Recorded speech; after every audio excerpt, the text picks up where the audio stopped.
Some people wonder, how did Einstein think? How do we physicists think?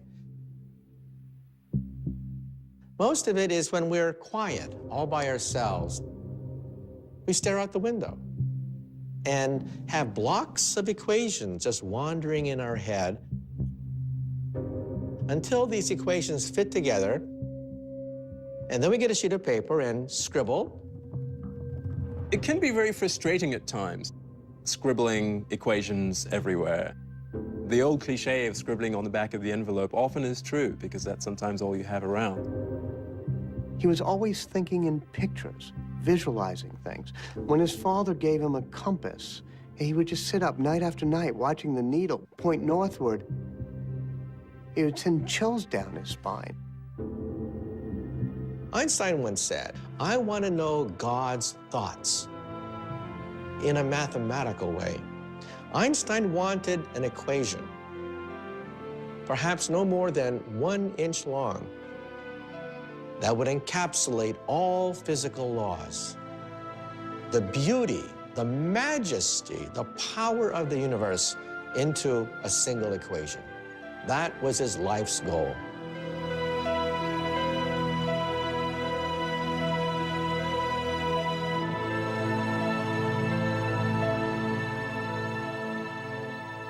In 1900, Albert Einstein is a 21-year-old undergraduate at the Swiss Federal Polytechnic.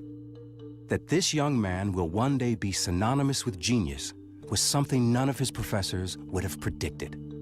He would cut class. The professors thought he was a goof-off. As a consequence, Einstein couldn't get a single job after graduation. He even thought about switching fields and selling insurance. Can you imagine opening the door one day and there's Albert Einstein selling you life insurance? What a waste. Einstein thought he was such a loser. He wrote a letter to his family saying that it would be better if perhaps he was never born. Nobody was talking about the young Albert Einstein. He worked as a substitute teacher in short jobs in various towns. Einstein's father tried to apply on behalf of Einstein for academic positions. And he wrote to a very famous professor and asked him whether he could use Einstein as a research assistant. But there were no positions available. His father passes away, thinking that young Albert is a total disgrace to the family. In 1902, the depressed and despondent young Albert moves to Bern, Switzerland's capital, and begins a career far from science. One of his friends arranged for Einstein to get a job as a lowly patent clerk in the Swiss patent office. In this office, on the 3rd floor, Einstein spends 6 days a week reviewing applications submitted by all kinds of inventors to the Swiss government. Given a patent, you had all this information, and he had to strip it down to the essence, and that honed his skills as a physicist. He would very quickly dash off all the patents that he had to analyze. He didn't find the work very strenuous. It was not so intellectually demanding. And it would give him ample time to contemplate the universe. He never would have been very good at a university kissing up to a senior professor. He was much better at a stool in the patent office, trying to daydream about what is it like to ride alongside a light beam. From that job, he would launch a revolution which would change world history. Einstein's idle daydreams will profoundly change the way the universe is understood. In 1905, in what's been called his miracle year, he publishes in his spare time 4 visionary papers, the first of which answers the age-old question, what is light? The photoelectric effect. This paper, written by this total unknown, showed that light comes as a particle called the photon. We use that in television, we use that in lasers. In another paper, the 26-year-old Einstein posits something we now take for granted, the existence of atoms. People didn't believe in atoms in those days, but he proved that atoms can actually make small little dust particles move in a liquid. And he calculated the size of atoms. These papers would have been a remarkable career for any physicist, but Einstein is far from finished. He writes yet another paper with the famous equation E equals mc squared. At the simplest level, this means energy can become matter, and matter can become energy. The tiniest speck of matter holds potentially huge amounts of energy. Unleashing it requires a nuclear reaction, the sort going on constantly in the night sky. Ever since people began to look up in the heavens, they would say, what makes the stars shine?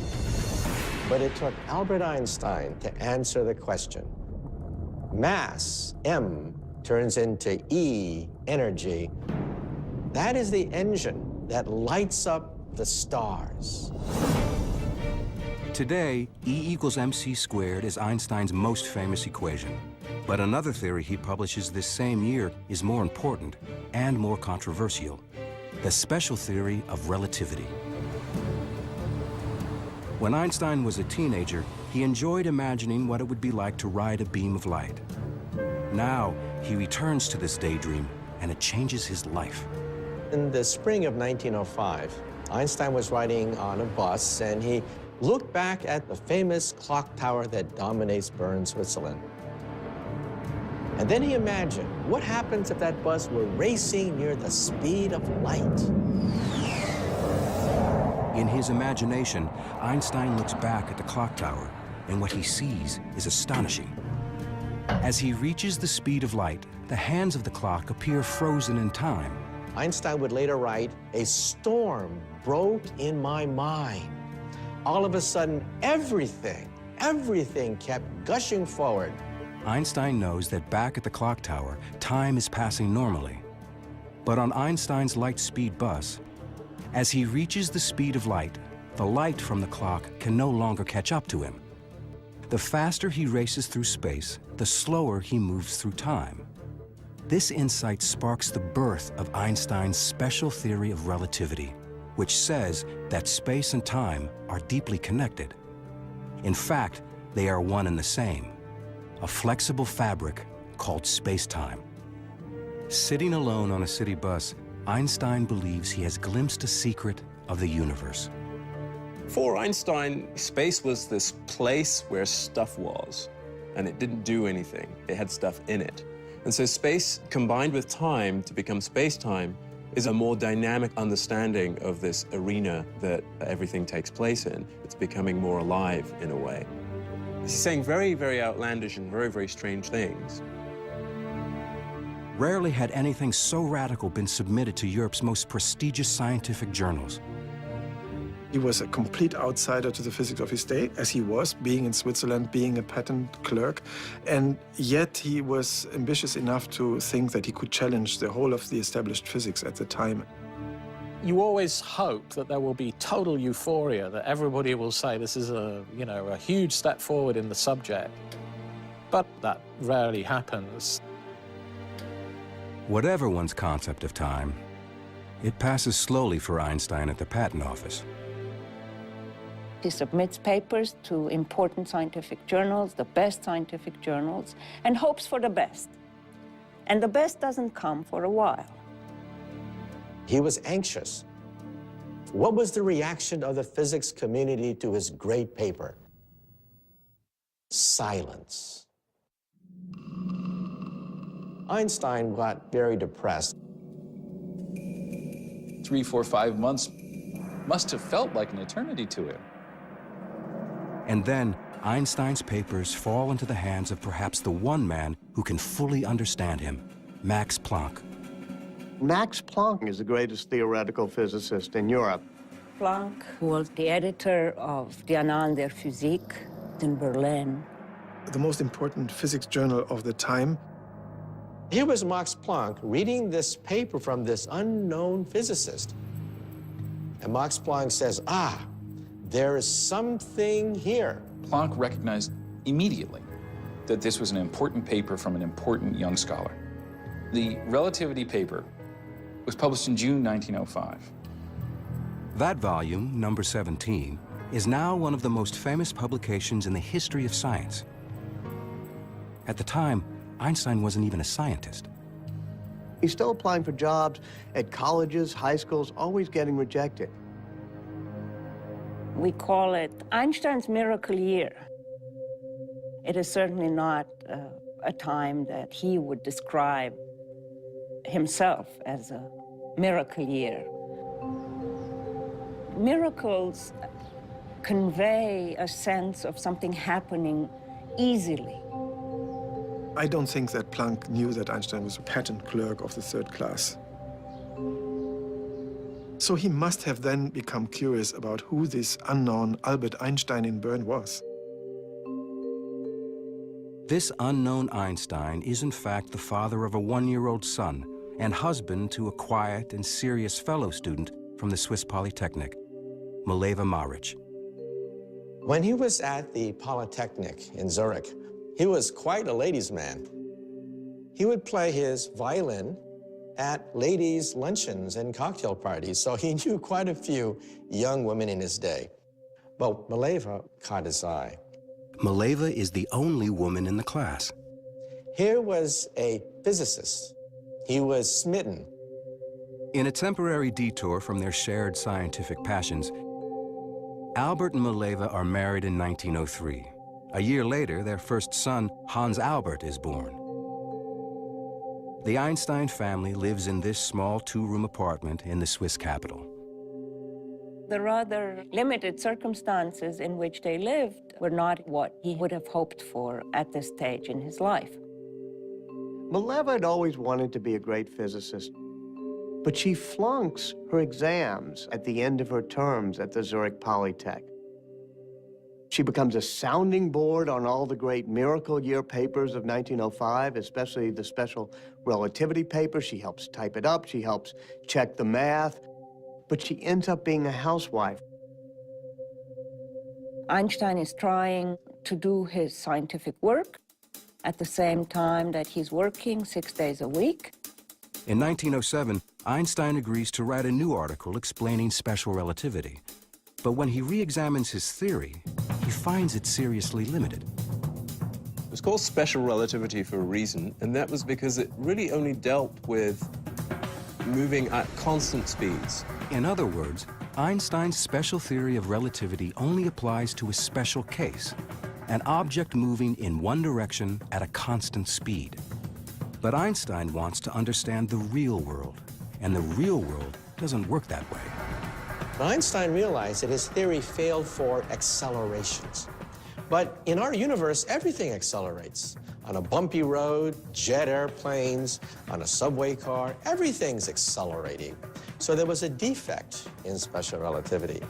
On Einstein's imaginary journey, if his speed varies at all, his theory, his notion of how objects behave in time and space, falls apart. His scientific mind wants it to apply to all cases. Einstein knows that for his theory to work, it has to account for everything in the universe. And that includes the pervasive and invisible force that holds everything together.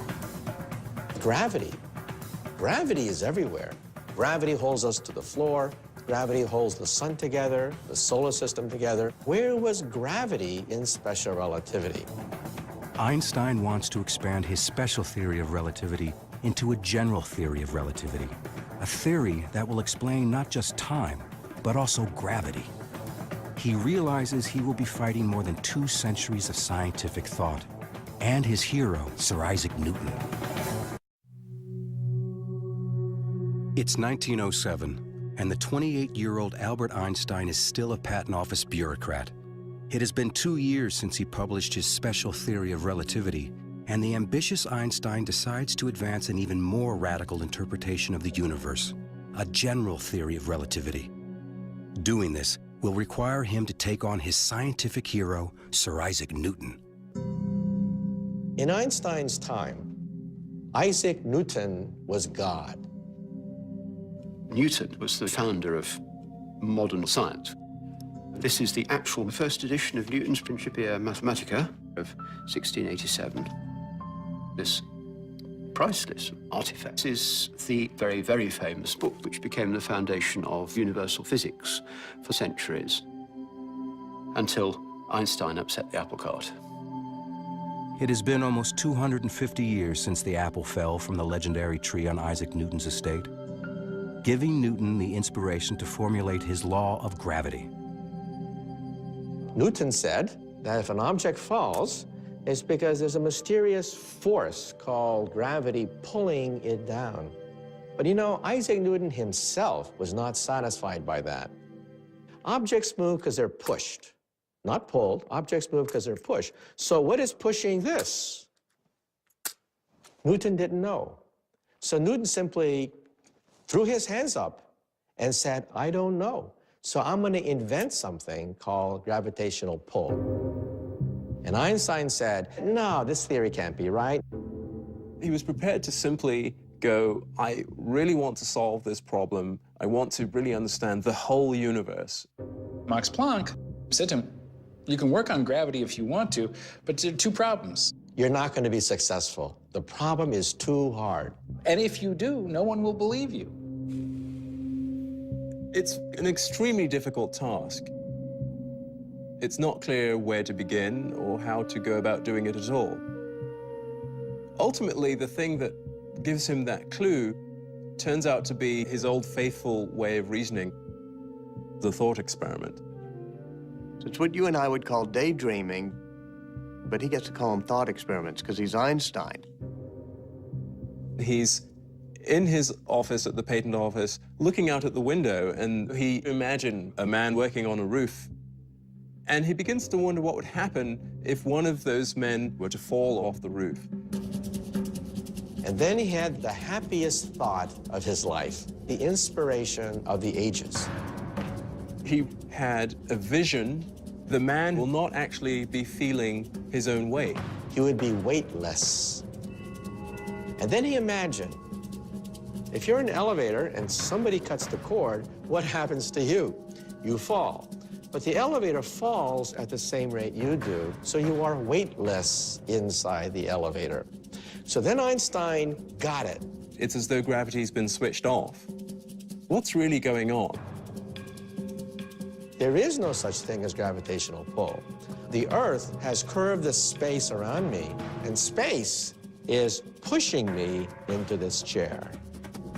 Space itself can be curved.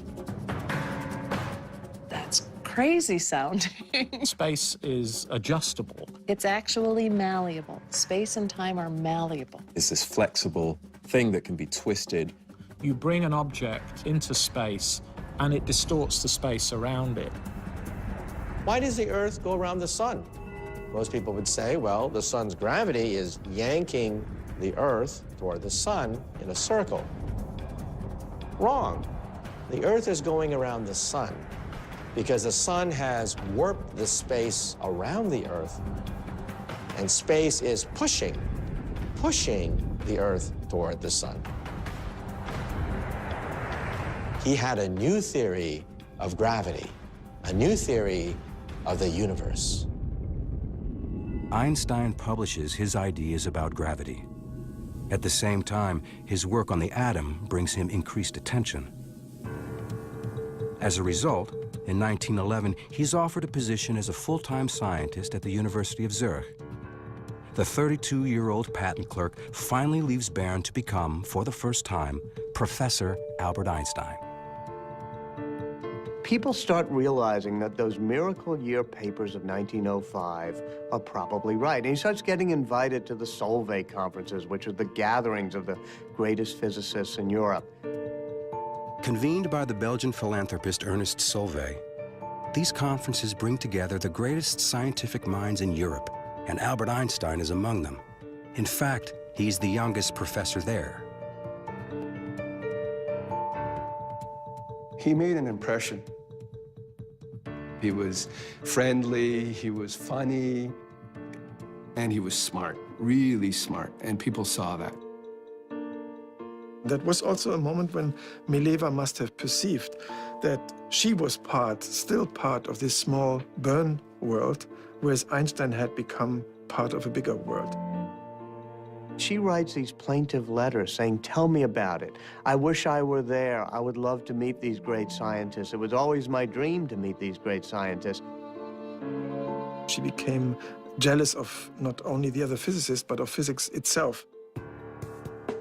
Einstein's lectures become the talk of scientific Europe, and he's invited to speak in Berlin, capital of the country in which he was born. Berlin at the time was the most vibrant city in Central Europe. Einstein hadn't been in Germany since he left at age 15 to avoid the draft. He renounced his German citizenship the next year. While Einstein was in Berlin mainly to visit colleagues, he was also invited by a cousin.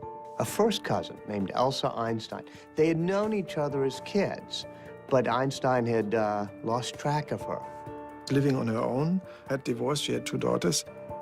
She's just the opposite of Mileva. She's not a scientist, she's not an intellectual, but she loves making big old dinners and taking care of Einstein. They liked each other's company, taking long walks, looking at the boats, and he must have been fascinated by her. Einstein returns to Zurich. They exchange fiery love letters. And at one point, it becomes so strong that Einstein says, please don't write me anymore. This isn't going to work. He must have felt that this was an overcomplex situation, even for an Albert Einstein. If the mysteries of the heart elude Einstein, the mysteries of the universe trouble him even more. The curvature of space and warping of space-time, and you scratch your head. He has now been struggling for 4 years to more fully develop his general theory of relativity.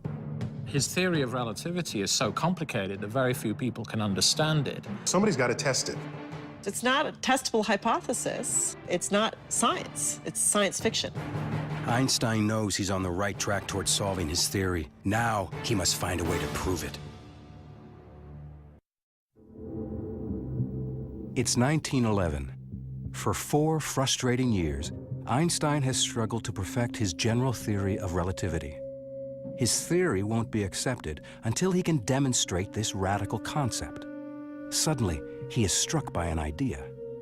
If he can shine a beam of light through an area where space is curved, then according to his theory, the beam of light will actually appear to bend. Light only knows straight lines. What's bent is space. What could have enough gravity to bend light so much? Well, what about the sun? 300,000 times more massive than the Earth, the sun is the perfect object for Einstein's experiment. But how can anyone shine a beam of light around the sun? He says light from a distant star, as it passes right next to the sun, and the sun's gravitational field will be bent. Because space is bent around the sun. But even if Einstein is right, he'll never be able to see it happen because the sun is just too bright. Except, when is the sun covered so that we can see what's around it without being blinded by the light? That only occurs during a total solar eclipse. Here's the sun, and it's blocked by the moon, and suddenly all the stars come out. He figured if you have the sun here, and there's stars way back here, and the light's coming in toward you, it will bend slightly. So to your eye, you think that the stars had gone out like that. Light going around the sun. That's something that even his mother could understand. Nobody actually was willing to say without doubt, this is the truth, until somebody can prove it by taking a picture. So who do you turn to? You turn to the astronomers, the astrophysicists. Our laboratory is the entire universe. by 1912, Einstein believes he is finally on the verge of proving his long percolating and provocative theory. He publishes this revolutionary prediction and puts the call out to the astronomy world. Go out and measure. He said, go to an eclipse and do this observation. Nothing happened. He actually wrote to well-known astronomers trying to interest them in doing a test, and was a little discouraged, I think, because he discovered, as people often do, that astronomers are busy people with many things to do and don't necessarily drop everything at the drop of a hat, even for Einstein. It's a frustrating and bitter setback for Einstein. But then, at the Berlin Observatory, a young assistant answers the call. He's an impassioned and brazen young man who's willing to go, quite literally, to the ends of the earth for Einstein. His name is Erwin Finley Freundlich. Freundlich was in his early 20s. He wanted to make a name for himself. He got a sense that here is my chance. This is new stuff. It's important stuff, and I could be part of it. I've seen the letter that goes in the other direction from Einstein to Freundlich, and it's all filled with this excitement. You astronomers can do great help to me by finding proof of the relativity theory. And that's Einstein, the human being, who is trying to get somebody to do things for him because he needs him. He finds out from Freundlich that he's getting married to his girlfriend, Katja. And they're going to honeymoon in the Alps. So Einstein says, come to Zurich and let's meet. Freundlich is on his honeymoon with his bride, and he goes to meet Einstein. He's looking for him out the window, and there he is. There's Einstein. He can recognize him because he's wearing this straw hat, and he's standing out like a sore thumb. And this is the famous Einstein that he's corresponding with this prediction and this great opportunity. And he's going to get to meet him. So he gets off the train and he shakes his hand and they're all animated. And before they can talk, they whisk the couple off the train and they go to Frauenfeld nearby. It's a suburb. To their surprise, the newlyweds are spending their honeymoon in an auditorium, listening to Einstein speak. And in the middle of the lecture, Einstein says, we need this eclipse test, and the man who's going to decide is sitting in the audience. His name's Erwin Freundlich, and there he is, and everyone looks, and Freundlich has to stand up and be recognized. And so Freundlich was thrilled, this recognition at this great meeting. On the way back to Zurich, Einstein engages Freundlich in an intense discussion about gravitation while the new fiancée, Katja, just looks at the scenery.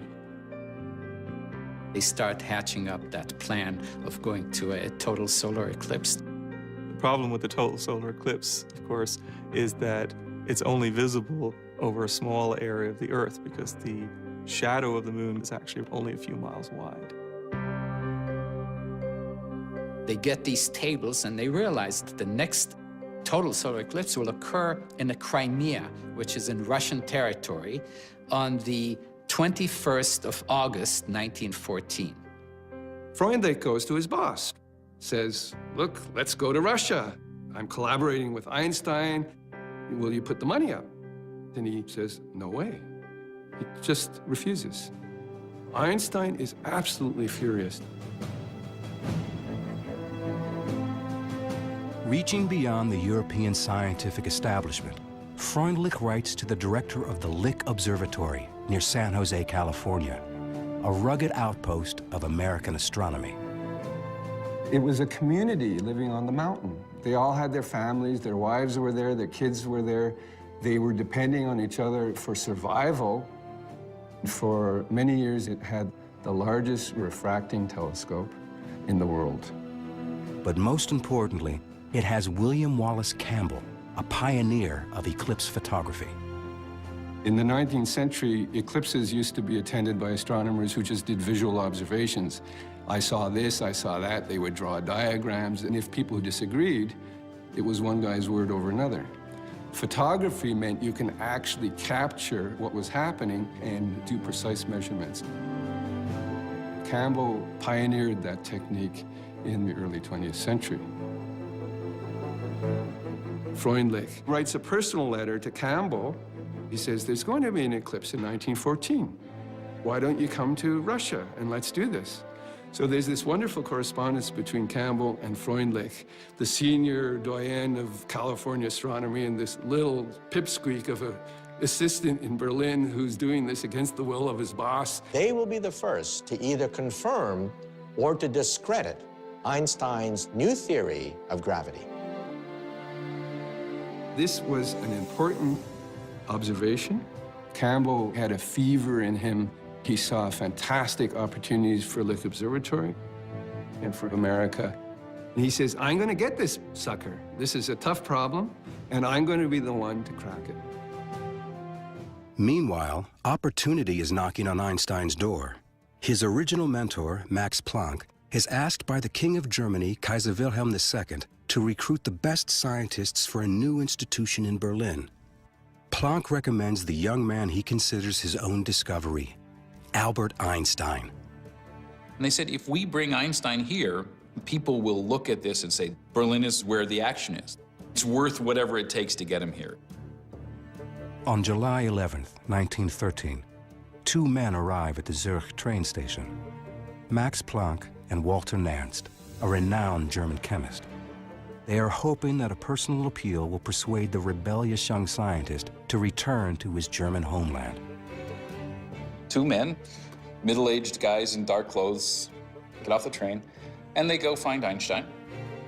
They're so different. Max Planck is very proper Prussian, always very well-dressed and well-groomed, wearing the monocle, talking in very formal tones. And there's Einstein, who's refusing, even back then, to comb his hair and dressed in, you know, sort of old coats and however he feels like it, already starting not to wear socks. They make a great offer to him. He'll be a professor at the University of Berlin. He'll be a member of the Prussian Academy. He won't really have to teach classes. He'll have all of the research help he needs. It was Max Planck. It was Nernst. It was the Prussian Academy of Sciences. It was the entire world of physics that had said no, bearing down and saying, we want you. Einstein did not answer the offer. Einstein says, why don't you just go take a trip for the rest of the afternoon up the mountain? I said, I'll meet you at the train station when you come back. I'll be carrying a bunch of flowers. And if the flowers are red, I'm coming to Germany. And if flowers are white, sorry, no go. Thanks for coming. I've made the argument that Einstein delayed his answer to this question, in part because he sort of wanted to live with the pleasure of being so deeply sought after. But it's certainly true that this was not simply a snap decision. As he often does when he has a difficult problem to solve, Einstein takes a long walk. Zurich was comfortable. There was lots still up there. You don't just sort of walk away from that. His wife really wants to stay in Zurich. On the other hand, they've offered him the greatest job imaginable. There was one other thing enticing Einstein to Berlin. At some point, he received a birthday card. It was Elsa writing him a postcard. This must have exploded on him as, reawakening all these emotions. Planck and Nernst come back. They're at the train station. Einstein is there. It was a dramatic moment. It was a self-consciously dramatic moment. There would have been a little dramatic flair there. He's holding his flowers, and they look, and the flower is red. Einstein says, gentlemen, I'll go to Germany. I'm going to become one of you.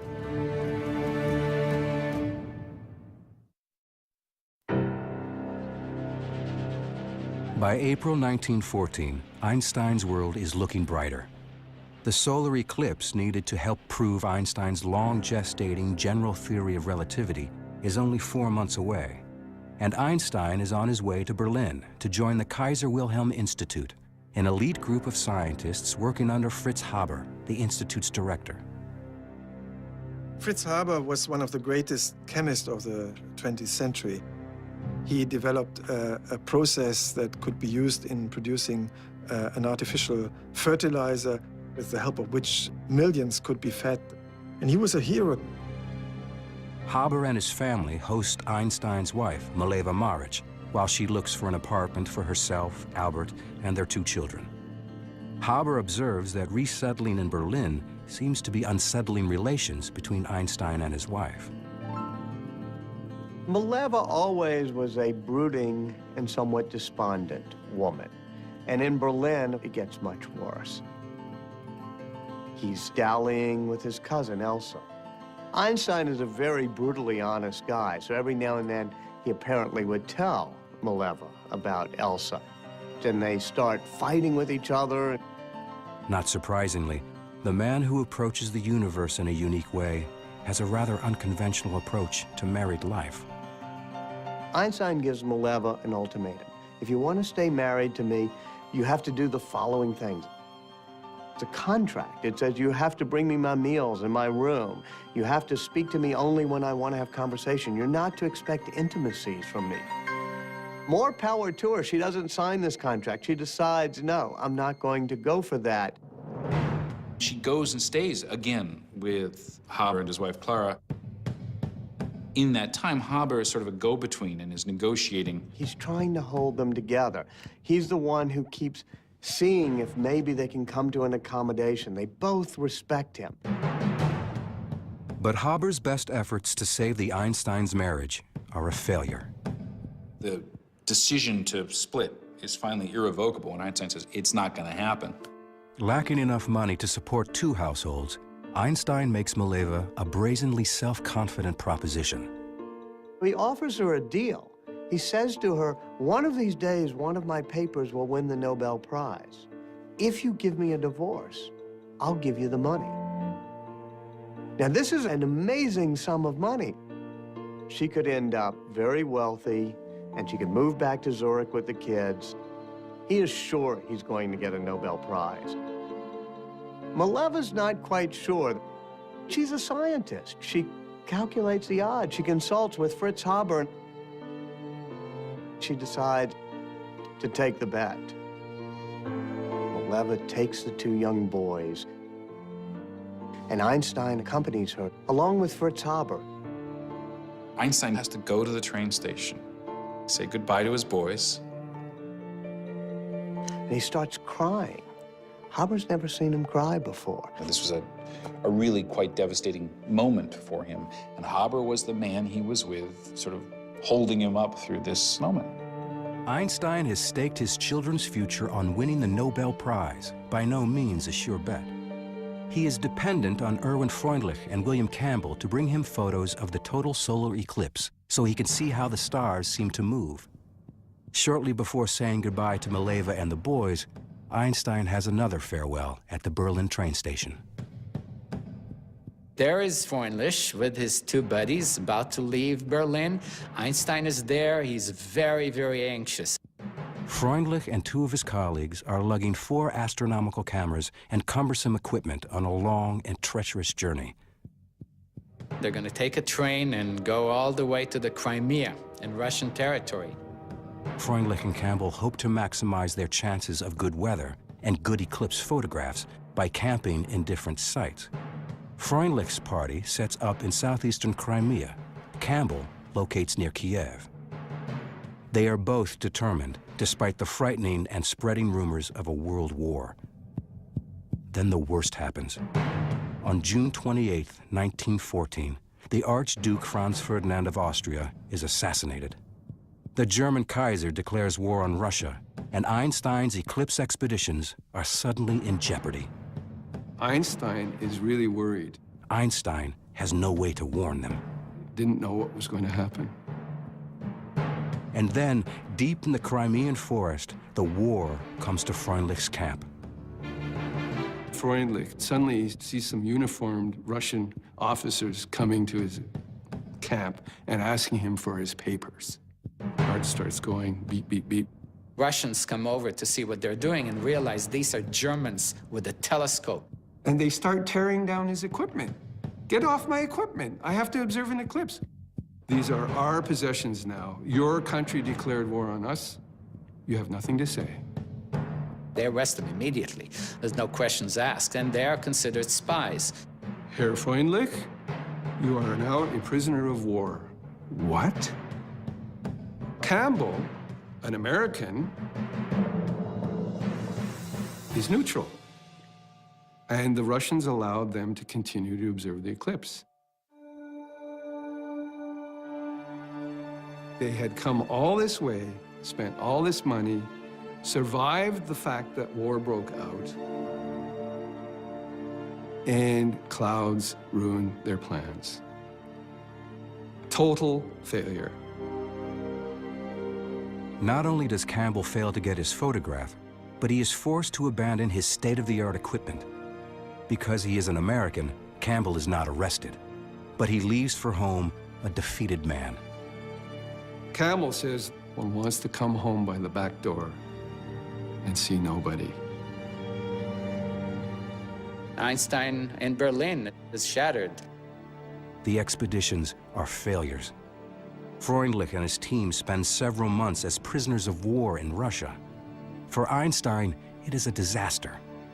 Proof of his most revolutionary theory, general relativity, is slipping between his fingers.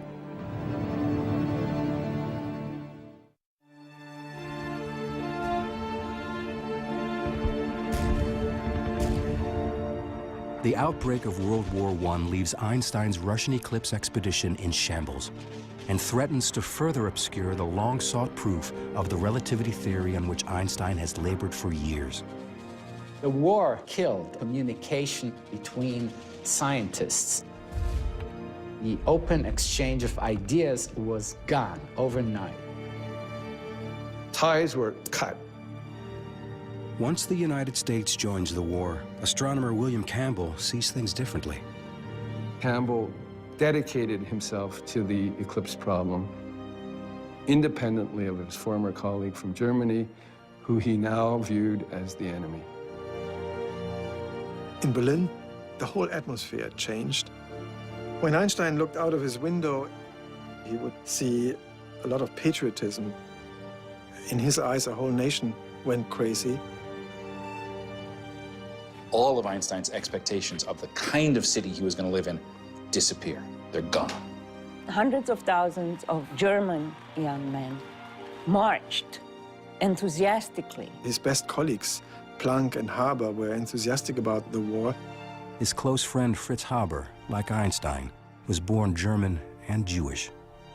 Fritz Haber converted to Christianity, and he tried to assimilate as much as possible.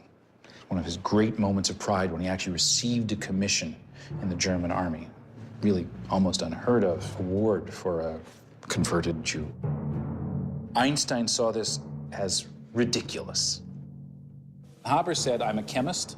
I understand the chemistry of the chlorine atom very well. I know that chlorine gas is poisonous. Can I turn this into a useful weapon? Haber felt he could construct a devastating enough weapon that it would end the war quickly, thus a humane outcome.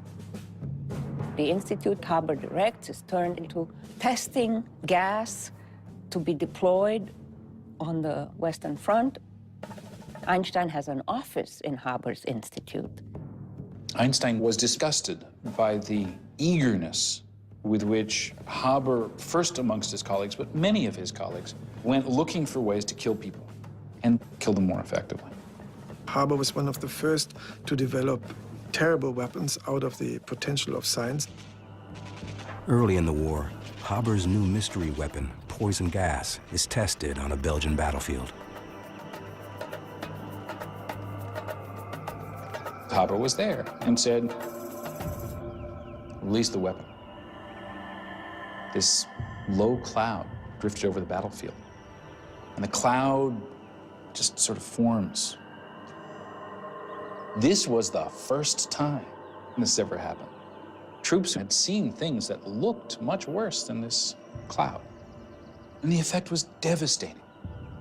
I mean, the troops were just blown out of their trenches. Haber saw thousands of people die. Thousands of soldiers, about 5,000 soldiers. Your lungs begin to fill with fluid, and as the deterioration of your body continues, you can lie there on dry ground, in effect drowning. Albert Einstein takes a look at his close friend and his, intimate professional colleague and says, in effect, you're pathological. This is grotesque. He writes a letter to a friend in Switzerland that says, all our supposed technological progress is like an axe in the hands of a madman. Haber never resented it. And it's so strange that he befriended Einstein so closely. They were living on different planets. The war posed a big dilemma for Einstein because in his personal relationships he respected and was even fond of his colleagues, but rejected their wholehearted support of the war. He comes across this very publicly hyped and published document called the Manifesto of '93, signed by 93 leading German academics, including the people who brought him to Berlin and the people he most values, Haber, and above all, Max Planck. The manifesto says Germany had to fight, it was justified and morally acceptable to fight in this war. And this shocked Einstein. In effect, a betrayal. This was the moment when Einstein realized that there were some things about life outside physics that were important enough that he had to actually go out on a limb and take some personal risk to defend. He actually tries to present a counter-manifesto of other German academics who say, no, there's something else out there besides national pride, national competitiveness, national fury. And 4 people sign the manifesto. It goes nowhere, never published, it fails. He becomes a pacifist. He becomes a war resistor. And Einstein was nearly alone. He's isolated. He's being rejected by his colleagues. His marriage is breaking up. He's having a custody battle for his kids. He immerses himself in his science. The isolation has a positive outcome as Einstein looks again at his general relativity theory. He refocuses on the mathematical equations. One day, he looked back at the calculation for the bending of light as it goes around the sun, and he suddenly realized his earlier calculation was wrong. What would have been found had Freundlich done the observation was only half the deflection that's there, half the bending of the sunlight. It would have discredited Einstein's theory. It is an embarrassing but serendipitous discovery. For 3 years, Einstein has been urging astronomers to photograph an eclipse, which would prove an equation that he now believes to be wrong. Einstein has always considered the failed eclipse expeditions to be setbacks. In fact, they may have saved his career. The war raging all around him, the physicist retreats to his study. He had a little apartment, and most of his thinking was done in his study. Sometimes he can't quite visualize the curving of space, and what he does is he takes out his violin. He said that Mozart's music captured the harmonies of the universe. Playing the violin would help him think. Einstein had this prodigious ability to sit and think. It was called Sitzfleisch. People who knew him said he had this remarkable Sitzfleisch where he can concentrate on a problem for hours, for days, even years. In his office are lots of mathematical manuscripts with equations all over. And he's sitting there thinking, walking around, standing deep in thought. He's doing pure mathematics in his mind. Science is done by the seat of your pants. We have leaps of logic. We have years of wandering in the wilderness. We have frustration. We have pulling our hairs out. That is really the power of genius, the force of will to make all the mistakes necessary to get the right answer. There was never a moment of, oh no, I'm not going to have a theory. That, because of his ego, I don't think it ever occurred to him that he's not going to have a theory. What matters is you keep your eye on the prize. For Einstein, that prize is the Nobel, proceeds of which he has promised to Mileva and his 2 sons. In 1915, he's asked to present his general theory of relativity at a prestigious forum to the most important German scientists. Einstein accepts. But after 8 years of work, his theory still has 2 major problems. It's completely unproven, and the math appears to be flawed.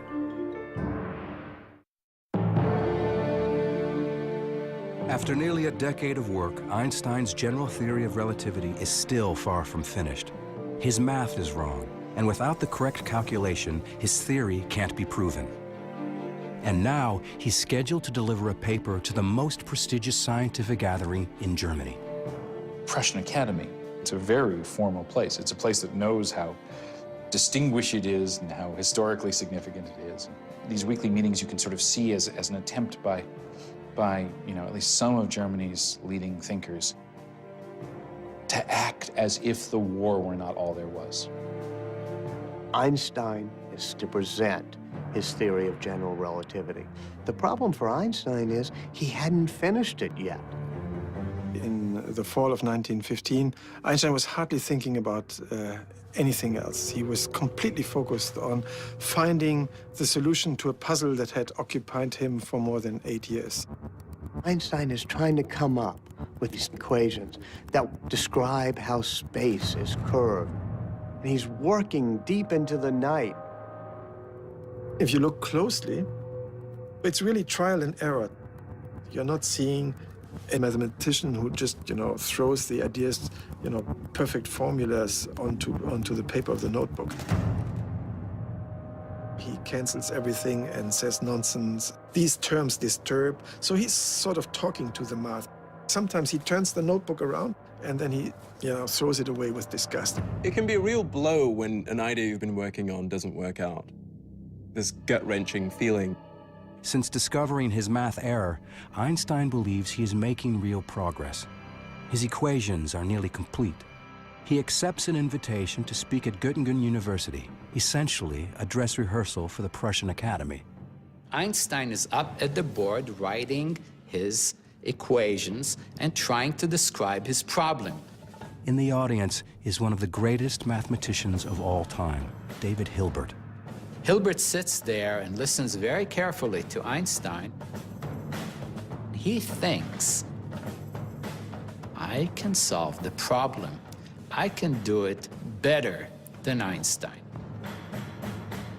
There's always this worry that you might get scooped. You become a little bit paranoid, or sometimes a lot paranoid. There's always this feeling I have when I have a good idea, which is that, well, if I've had this good idea, that probably means that someone else is going to have or has had this good idea too.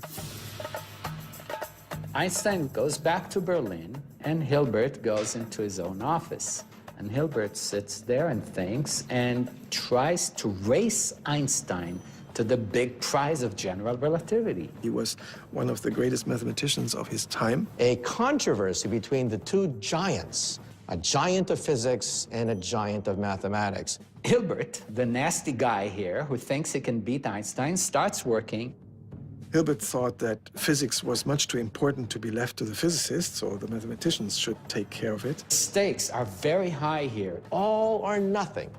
To unlock the secret of light, to unlock the secret of gravity. Nobody can ever say that Einstein is not a fantastic mathematician, because at that moment, the problem is distilled into pure mathematics. Several times, Einstein thought he had it. When he submitted one of the versions to the Prussian Academy, he wrote his son in Switzerland, you will later understand that this was a great day that changed history, and your father was, producing it. But it turned out again to be an erroneous version. He had to change it a week later once more. He had tried many alleys before, and they turned out to be dead ends. How long do you wait developing this idea, writing the paper, working out all the consequences before publishing it? Einstein had to be really afraid that Hilbert would actually take over the whole game and publish the final equations of general relativity before him. All of a sudden, he discovered that several pointers all seemed to point in the same direction. Einstein remembered that he had given up a very radical solution that he had stumbled upon already in 1912, and that he had then discarded because it looked just physically too unfamiliar, too unacceptable.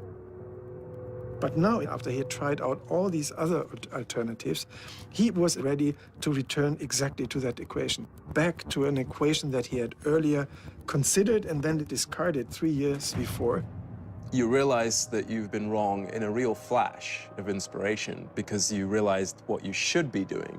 He had it all in his drawer. And that's, of course, then a glorious moment. There it was, the equation that he had discarded, and now it looked much more promising, much more useful than it had in the winter of 1912. It isn't always a dark time when you realize that you're wrong. Sometimes it's a wonderful time. The excitement for Einstein comes with the realization that the answer for his new theory can be found in an old astronomical riddle. Einstein began to look at a mystery that had puzzled astronomers for generations. According to Isaac Newton, the planet Mercury should be going around the sun like this. But it was known for quite a while that the orbit of Mercury deviates from Newton's laws of motion. It tilts a little bit. So the orbit, instead of going like this, begins to tilt. And it begins to make a pattern like the petals of a flower. Einstein realizes his thoughts on gravity might explain Mercury's orbit in ways the Newton's law could not. Was Newton wrong? Einstein says, maybe it's my theory of gravity. Is this simple enough to explain all the experimental data? He calculated painfully the orbit of Mercury, and there was a near perfect match. His equations on a notepad matched the motion of heavenly bodies in outer space. He has heart palpitations, and he suddenly realized, oh my God, the theory is correct. He was so filled with joy that he couldn't make his brain focus. And for Einstein, that's a big deal. He finally gets the equations right, just as David Hilbert does. There's a little bit of a dispute. Who got the equations first? There's a lot of rancor at that moment. Einstein gets so hurt. Hilbert was very gracious. He says it's Einstein's theory. Einstein deserves the credit. He is victorious. The theory is Einstein's. On November 25th, 1915, a momentarily triumphant Albert Einstein holds in his hands what he believes is the final equation for the general theory of relativity, his theory of gravity, just in time for his presentation at the Prussian Academy. He goes to the Academy and he speaks. Not for very long. It's a short paper. With that, you have the general theory of relativity, which describes how space and time tell matter and energy where to go. Matter and energy tell space and time how to look. Utterly different view of what our universe is like. Who knows how much applause he got? Nobody does.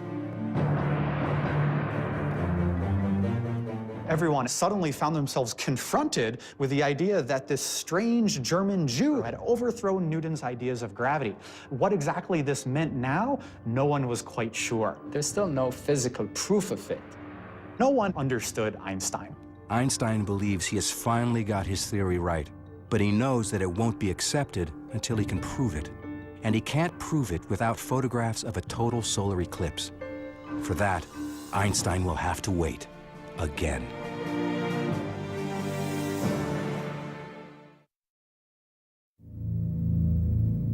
Einstein publishes his completed general theory of relativity in 1916 with the corrected mathematical equation. But there is still much work to be done.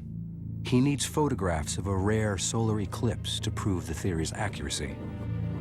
But in war-ravaged Berlin, now under blockade by the British, even the basic necessities of life are hard to come by. Surrounding him, Berlin was an impoverished city, and the hunger grew so bad that there were hunger riots. In the middle of a harsh winter, Einstein's intense productivity comes to a sudden halt. The reason he stops is he's exhausted and he's sick. Bad stomach problems. He's really, really, really sick.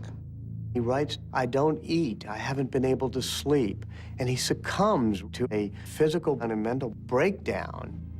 Einstein retreats to a small apartment in Berlin. His cousin Elsa becomes his nurse and savior. Elsa keeps cooking for him, bringing him food, eventually having Einstein move in with her. While Einstein's health is in Elsa's hands, the fate of his theory lies with astronomers. One of them who will play an important role is at Cambridge University in England. Arthur Eddington is a scientist, but also a religious man who attends this small Quaker meeting house just across the street from the university. Sitting in the back row at this Quaker meeting, full of people sitting quietly, is Arthur Stanley Eddington, head of the Cambridge Observatory, known all around the world as one of the most brilliant minds in astronomy. The war has taken a heavy toll on Eddington and his fellow Quakers, nearly all of whom morally opposed the war and refused to fight the Germans. He's one of the few men left. It's just him and the women. Day by day, men were disappearing from these benches. Not because they were going off to fight in the war, but because they were being arrested for being conscientious objectors. Anti-German feeling cripples scientific communication. Eddington knows nothing of Einstein's new theory until February 1916, when he receives a package from a colleague in the neutral Netherlands, astronomer Willem de Sitter. Inside is a copy of Einstein's paper that de Sitter has translated into English. Eddington opens it up and realizes immediately that he's seeing something of tremendous scientific significance. And he writes back to de Sitter, no one in England knows about this, no one. So he asks de Sitter, tell me about this Einstein. De Sitter says, well, Einstein didn't like the war and in fact had written a manifesto against the war. And when Eddington hears this, he says, this is perfect. This is so important, we have to do something with it. The mission becomes more than a scientific quest. Like Einstein, Eddington is isolated because of his political convictions. Eddington sees this exciting scientific challenge as a way to show that scientists across enemy lines can support each other for a higher purpose. Eddington says, relativity is the most important scientific theory since Newton, and it's done by a German, and even better, Einstein, a brilliant, peaceful scientist. He wanted to stand up there and show the world and show his scientific colleagues that an Englishman will stand up for a German. And the Eclipse expedition was the perfect opportunity. But the forces of interplanetary alignment may not wait for the war to be over. The next full eclipse will occur in June 1918, and it won't be visible in England, where Eddington is trapped by war. However, it will be seen in the state of Washington, practically in the backyard of a man who has been down this road before, William Wallace Campbell of California's Lick Observatory. There was going to be another eclipse in 1918, not very far from Lick Observatory in Goldendale, Washington, in the west. If Campbell succeeds in photographing this eclipse, he can be the first person to determine if Einstein's theory is right or wrong. Because there was a war going on, no one else could go. The Europeans couldn't send an expedition, and so he had the field to himself. But Campbell also has a problem. They didn't have their equipment because it was still trapped in Russia. Campbell had been forced to abandon his state-of-the-art camera gear in the Crimea back in 1914 when World War I first broke out. So he improvises. Campbell went scrabbling around for equipment in Lick Observatory. They got a lens here, a tube here, and they cobbled together a couple of cameras for Goldendale. The Lick party was forced to use substandard equipment. Campbell has no choice but to take the risk.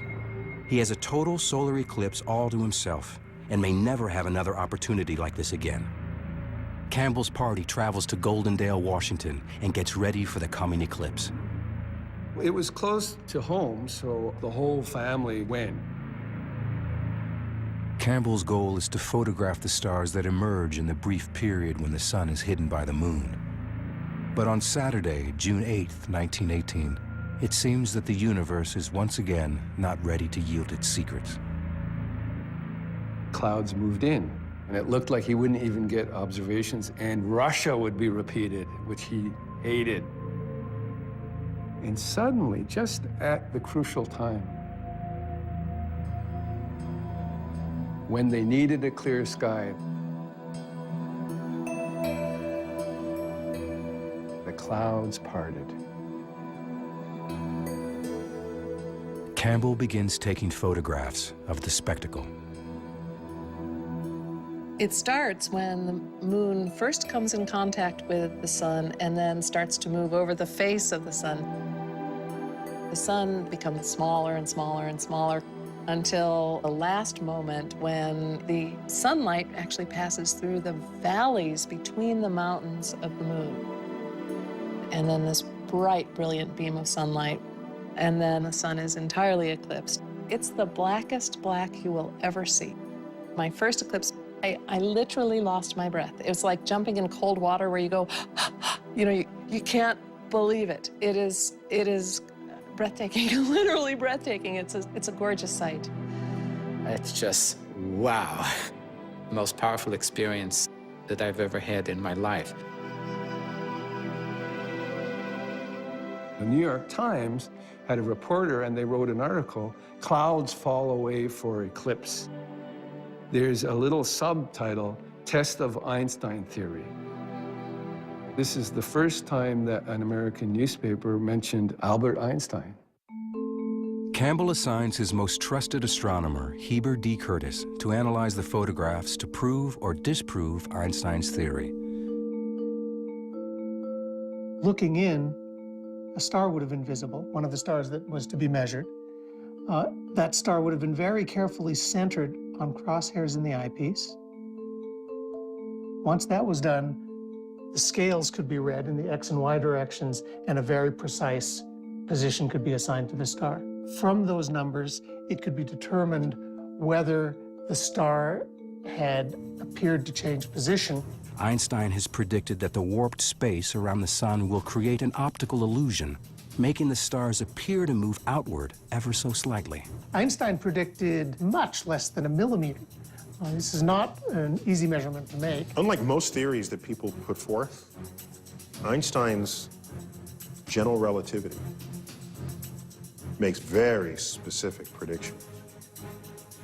Very tight, it's gotta be this, and if it's not that, then the entire foundation of the idea has gotta be discarded. Extremely precise, painstaking measurements. There was no wiggle room in Einstein's relativity because the idea that gravity is the manifestation of the curvature of space and time. You're going to say how much it curves and what happens to matter or light in the presence of that curvature? Calculate it, make the prediction? If the prediction doesn't come true, you don't go say, okay, let me see if I can tweak the theory. Not in this case. You can see on these pages the kind of labor that Curtis had to endure in order to make these measurements. There's page after page after page of this. Some pages crossed out. All you needed was one experiment to show that any aspect of relativity would fail. And he'd have to go back to the drawing board completely. Curtis looks at the stars and sees nothing unusual. They all appear in their normal places, which can only mean one thing. Einstein is wrong. But Campbell is unwilling to risk his reputation on improvised equipment. Nobody wants to reveal an answer until everything has been double-checked. The best tactic is total silence until you're absolutely sure what you found. Campbell orders Curtis to check his results again and again. As Curtis works in quiet isolation atop Mount Hamilton, Europe is in chaos. The order of Europe changed completely. We have 3 empires that disintegrate within weeks of each other. On November 9th, 1918, Kaiser Wilhelm abdicates the throne. Einstein notes in his lecture book, class canceled due to revolution. In the immediate aftermath of the war, German scientists, including Einstein, are still not allowed to travel. But Eddington can. Einstein learns that he is going to Africa to photograph a solar eclipse expected on May 29th, 1919. As Eddington leaves Cambridge, the hallways are full of crutches and canes. Cambridge begins to fill up with students again, but they're crippled or they're maimed. He had no fanfare. He's heading off on a lonely adventure. Eddington believes in Einstein and hopes to bring back proof of his controversial theory. But in California, astronomer William Campbell is preparing to deliver his own results, and the news appears to be devastating. On two fronts and two continents, the proof of Einstein's theory now hangs in the balance.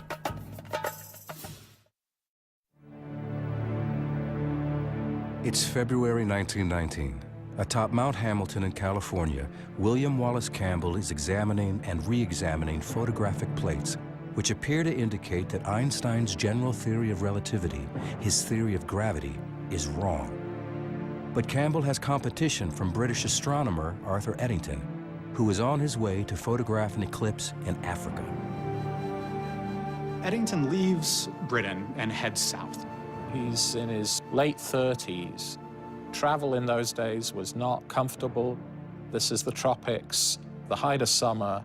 It must have been a very unpleasant place to be.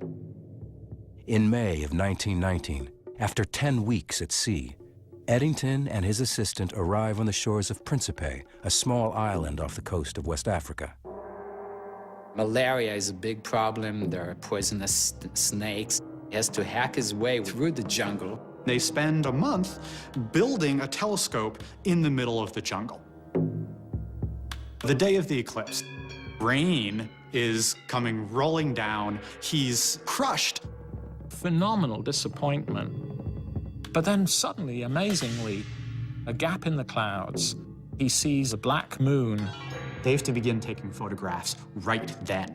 They just start the device, the mirror begins to rotate, and then you put a photographic plate in the end of the telescope. It holds the film, and that plate has to be held with the telescope. Everything has to be aligned correctly. Take it out. Take out a new photographic plate, put it in. Take it out, put a new photographic plate in, and you try to get as many as you can. Tremendous race, but let's keep calm. Let's maintain composure. There's a great tendency to leave the lens cap on, to get the exposure incorrect, to make a fundamental error that would then ruin your career. Time is ticking away, the precious seconds. He doesn't really care about the sky going dark. He's looking for the star that's right there by the sun, grazing the sun. He's so busy working the telescope and switching out the photographic plates that, as he says it, he just had to do it in faith. He basically had to trust that something was going to appear on his plates. Like Campbell before him, Eddington is in for a crushing disappointment. He quickly discovered that most of his plates were worthless. The clouds have obscured nearly all the stars on every single photograph. But the very last few plates had just a few stars, which gave him some encouragement that he was going to be able to salvage something. You can imagine Eddington in this remote island, sitting down with a micrometer, a measuring machine, and looking, this distinguished theorist looking at these plates. His discipline is phenomenal. Now, to make these measurements, it's difficult. We're sitting here under this thick layer of atmosphere. Light comes from the distant reaches of the universe, and then it gets like jiggled and wiggled and smeared as it gets through the atmosphere. And by the time you're looking at starlight, which should be a pristine point of light, it's this smudge. It's a smudge.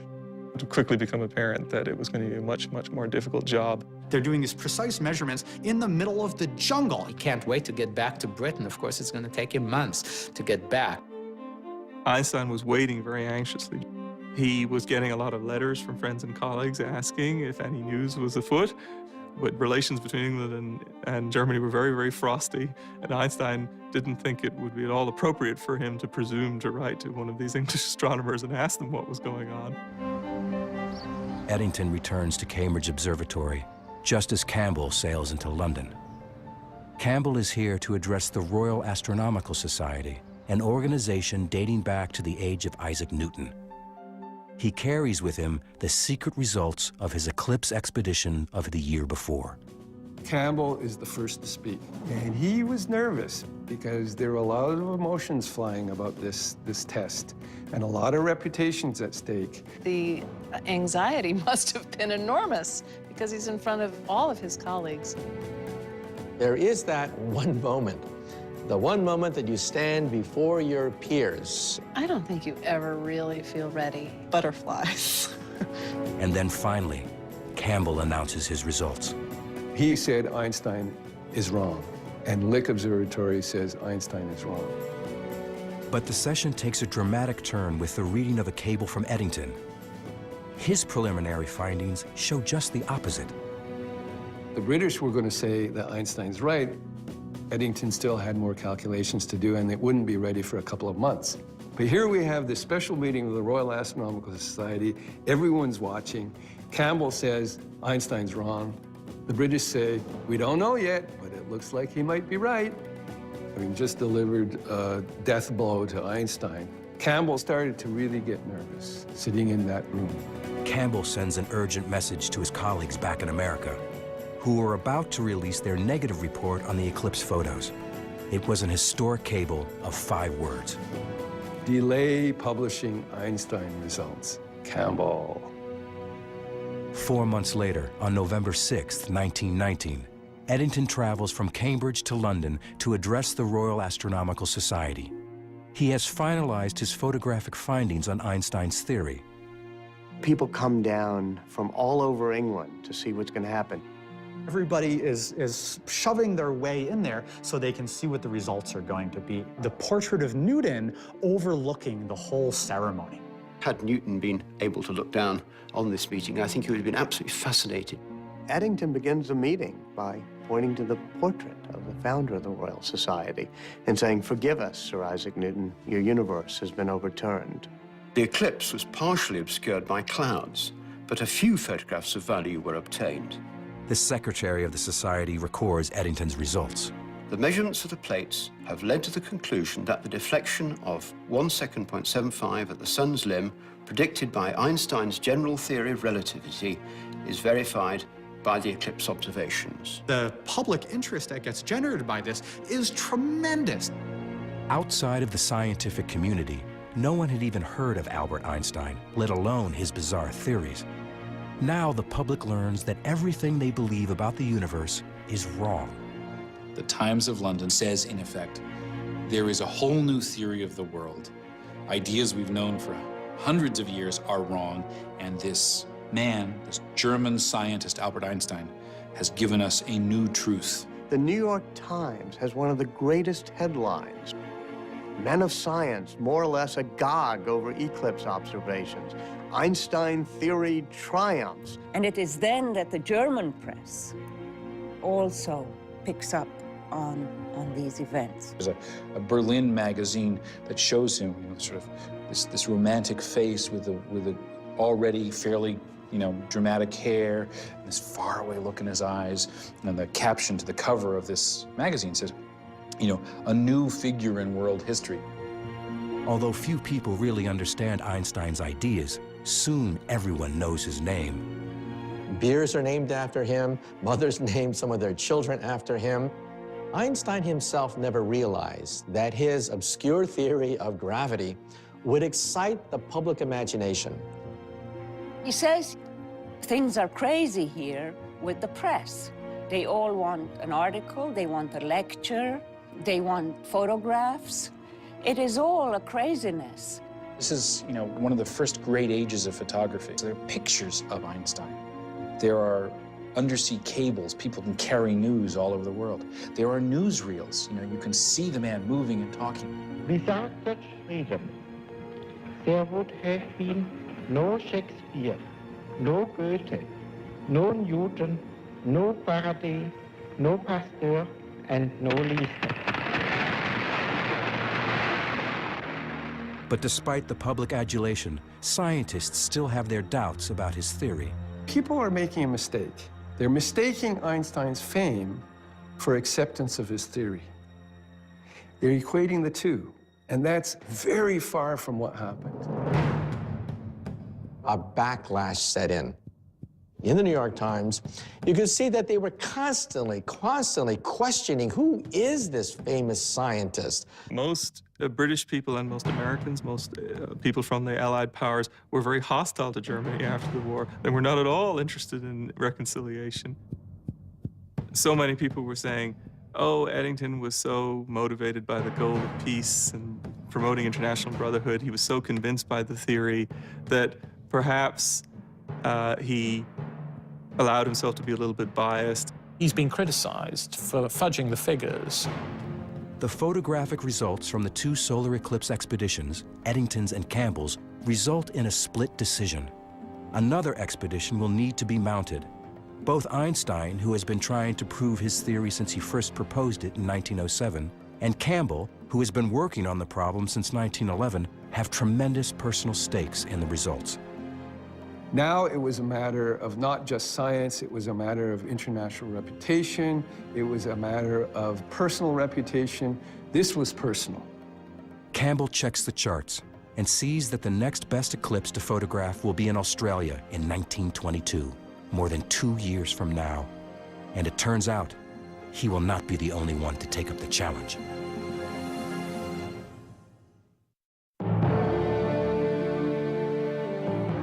It's 1921, and the 42-year-old Albert Einstein becomes science's first superstar. Einstein has this sort of victory tour of the world. In America, the newspapers are reporting as the boat goes across the Atlantic, Einstein is coming. There are 15,000 people waiting to meet Einstein in Lower Manhattan. This is for a theoretical physicist. He traveled all up and down the East Coast, through the Midwest. Einstein is a total phenomenon. But more importantly for Einstein, the scientific community is still debating whether his theory is correct. And the more attention Einstein gets, the more his theory is thrown into doubt. Einstein is being exposed to increasing criticism of his theory of relativity. People said, we have to redo the test. In September of 1922, a total solar eclipse will be fully visible in Australia, and William Wallace Campbell sees an opportunity to set things right once and for all. He started making plans to completely redo his equipment. Completely redesigned entirely with this measurement in mind. This was the Cadillac of Einstein effect measuring equipment. The first eclipse point was the very, very, very westernmost part of Australia, in a place called 90 Mile Beach. But this time, Campbell is not the only one pursuing this goal. 7, count them, 7 expeditions went to Australia. The British sent an expedition. Freundlich led an expedition. It was the first time he had a chance since Russia. John Evershed, a British astronomer, was able to come from India. The Canadians sent an expedition, and 2 Australian expeditions went. Serious competition to Campbell. The British and Freundlich got clouded out. One of the Australians couldn't get any data. Their equipment was lousy. Poor Evershed from India had beautiful clear skies, but he had technical difficulties, so he got nothing. Campbell, now in his 3rd expedition, is much better prepared. He gets perfect results. And they showed, I think, 92 stars that the Einstein effect was not only there, but it behaved as Einstein predicted, very clearly, very unambiguously. This is one of the lenses which confirmed the theory of relativity. The light actually passed through this lens and actually fell on this plate. This stuff is way cool. I mean, this is the heart. The stars that could be seen around the eclipsed sun, here highlighted, showed just the deflection predicted by relativity. They nailed it. Einstein was so right. It is a proud personal achievement for Campbell and a landmark moment for science. The Lick Party finally succeeds, gets extraordinarily good results, and resoundingly corroborates Eddington's 1919 measurements. Now, who was the first person that Campbell sent a cable to with the result? Albert Einstein. He wanted Einstein to know, boy, did we vindicate you. Boy, did we show that Eddington was right, despite what all the scoffers are saying. For Einstein, this was a tremendous triumph. The eclipse expedition gives us amazing proof of something that looks theoretical, and yet it's very much part of our lives. They showed that space-time around the sun was curving. It was a whole new way of thinking about how gravity works. How strange is that? That's completely against our intuition. But it's what the data showed. And you cannot argue with the data. Nature agrees. Yes, Einstein, that's a beautiful theory. You're right. Finally, 15 years after he first proposed his radical general theory of relativity, upending more than 2 centuries of scientific thought, Einstein is victorious and vindicated. Almost. The Nobel Committee rejected him in 1919 and in 1920 and in 1921 because no one accepted the theory of relativity. Einstein had promised the money from the prize as part of his divorce from Mileva and his support for his 2 sons. Mileva has resigned to the divorce, living with the boys in Zurich, waiting for the money from the Nobel Prize to come her way. She's actually relying on it. Now, it's not until 1922 that they finally announce his Nobel Prize. And one of the ironies, he never gets it for the theory of relativity. Instead, Einstein receives it for the first of his Miracle Year papers, which describes the photoelectric effect. This work becomes the foundation for quantum mechanics and unlocks the secrets of the atom. To Einstein's former wife, Mileva, the prize means something more down to earth. She gets the money and she ends up buying 3 apartment buildings in Zurich. Mileva did not make a very good living from these investments, but she survived. For Einstein's cousin Elsa, who has nursed him through the bad times and waited patiently for years, there is also a victory of sorts. She has convinced Einstein to marry her. Great surprise. It was a strange marriage. Einstein had many lovers afterwards, and he never felt that this was sort of, the perfect way of life for him. But she loved being Mrs. Einstein. She loved traveling with him. She loved the prestige and the glory that came from being his wife. As the world recovers from a horrific war, it embraces a man with the obscure occupation of theoretical physicist and turns him into a global icon. Here you have the end of the most destructive war in European memory. And here this pacifist saint comes along with a wild halo of hair, piercing eyes, and people on all sides of the Atlantic, in Germany and in England and in America, could all celebrate him as a man of peace, but also somebody whose science transcended the horrors of war. That's where the emotional resonance of his accomplishment came, I think. And that's why people seized on him, not just as a smart guy, but as a symbol, maybe an all-purpose symbol of what humanity can do well in the context of what humanity has clearly done so terribly. His story, the solo scientist who turns the world upside down, is enticing. Alone in his studio, using only his mind and a pencil, Einstein made bizarre discoveries as intriguing to the public as the most talked about music and movies of the day. They loved the mystery. Einstein himself said so. The fact that there are these wonderful words of the 4th dimension, bending of space, time warps, all that kind of thing. It's great. Light moves in ways you don't expect. These are kind of romantic ideas. These are, mind-bending ideas, and people picked up on them in all kinds of ways. And it had this cool quality to it. He could see in ways that no one else could. He put together elements of the universe that others had not imagined would fit together.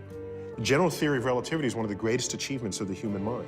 If you think about it, the entire modern age, the age of laser beams, telecommunications, satellites, that age was opened up by the work of Albert Einstein. For example, black holes and neutron stars and the Big Bang itself. You cannot describe them adequately without Einstein's theory of general relativity. It is beautiful and simple and profound. And all the best theories of the universe are just that. Einstein dies in 1955 at the age of 76. But more than a half a century later, the man and his theories continue to capture the popular imagination and to inspire. Here was a man, because of the power of his intellect, the sheer power of his mind, was able to rise above poverty, rise above war and strife, to become one of the great figures in all of human history. And that was an inspiration, because you don't have to be born handsome. You don't have to be born with muscles. You don't have to be born that way. You can achieve it by the sheer power of intellect. And for me, that's always been a shining beacon.